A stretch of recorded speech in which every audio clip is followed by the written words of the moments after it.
Good afternoon, executive leadership. This is the federal government, Team 1, coming to you today to discuss kind of some of the lessons learned and highlighting process breaks and discussing future ways to minimize the likelihood of a ransomware attack as the one that occurred at the summit.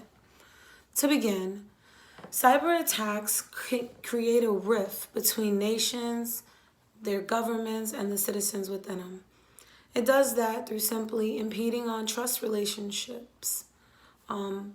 If we're in a foreign country and our comms get hacked or compromised, then the likelihood that the trust relationship within that nation state will continue to grow is minimal.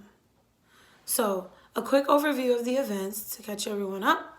There was a ransomware attack that was launched at the summit in which one server was compromised, and then 24 hours later, all of the nation states' workstations that had the same files, which was the sensitive data needed to be reviewed over the summit, were also compromised.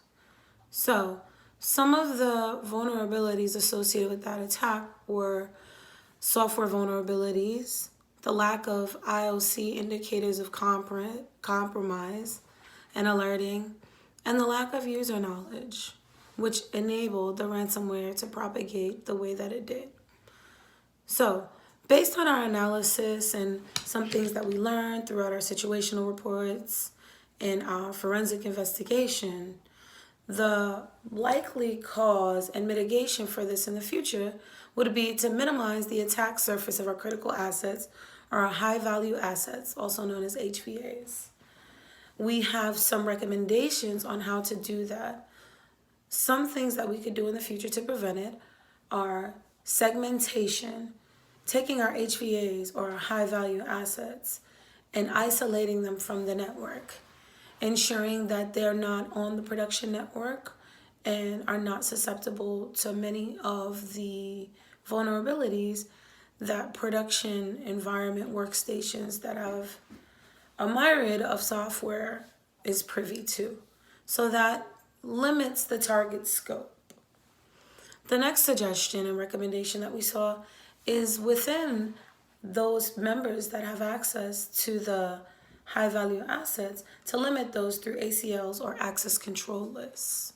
The access control list should be limited to specific groups who have a need to know and a role to access those HVAs.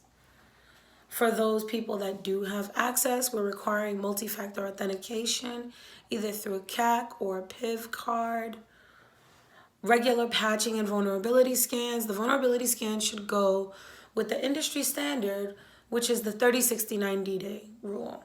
30 days mitigation requirements for critical vulnerabilities, 60 for high, and 90 for medium, to again be validated that the vulnerabilities were mitigated through a repeat vulnerability scan using our Tenable Nessus scanning tools.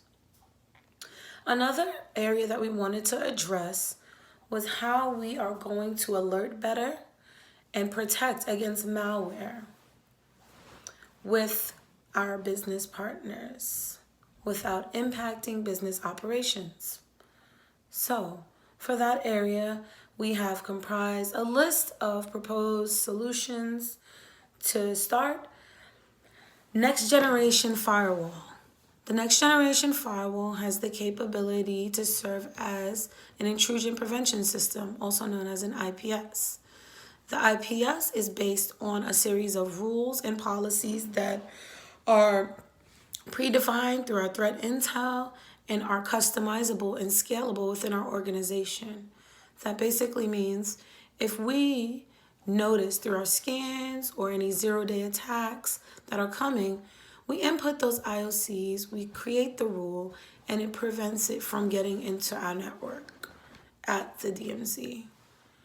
This will be best utilized through a central management console. The next generation firewall has both on-prem and cloud capabilities, so they can be managed virtually. We have about 5 to 10 firewalls deployed now. If we launch the central management console, we'll be able to streamline our policies to ensure every firewall is providing the same level of protection across our network and across our critical assets. The next recommendation that we'd like to enforce is while we currently have an antivirus for host-based protection, we need to ensure that the virus definitions are updated at least weekly. If they're not updated, we need to have force updates pushed. This can be automated through our new Microsoft McAfee EPO.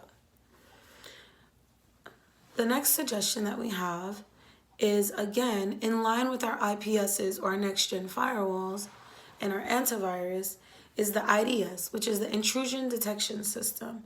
The IDS that we recommend is FireEye as a Service. FireEye as a Service has a dedicated team of engineers and security analysts who monitor threats in the wild, threats that have been targeted at similar industries as ours, similar organizations, and they provide a series of IOCs or indicators of compromise, which can be defined by subject, attachment type, MD5 hash, and a few other indicators. Basically, the purpose in the IDS is to feed the IPS and to act passively, which provides the scalability to have a more robust visibility and footprint over suspicious or anomalous behavior in our network.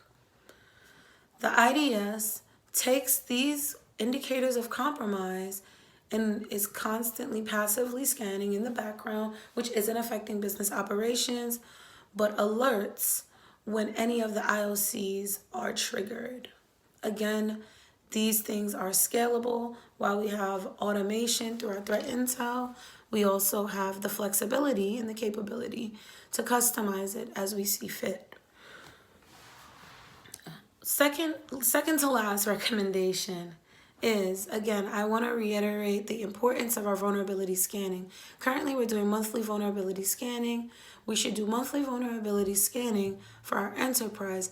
However, we need to up the frequency to about twice a month for our HVAs, as they need to ensure that they are receiving the most protection and the most continuous monitoring. Our Tenable security software, vulnerability scanning software, has a Tenable IO capability. The Tenable IO feature allows for scans to happen when they're not connected to the network and they're not online as well. This helps during maintenance, when the systems may be down, when they need to be rebooted, or if they're in a stale or decommissioned state and they're brought back online, to ensure that we've identified any vulnerabilities that exist prior to importing sensitive data.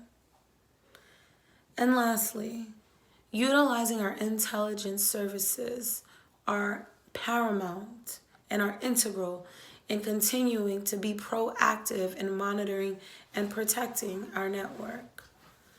The threat intelligence lets you know the threats that exist before they impact us.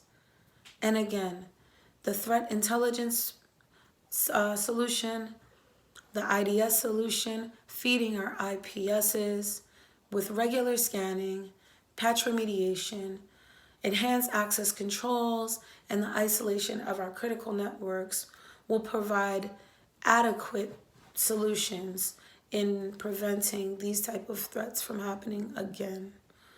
We'd also like to invest in user training, user knowledge for the ransomware attack that occurred.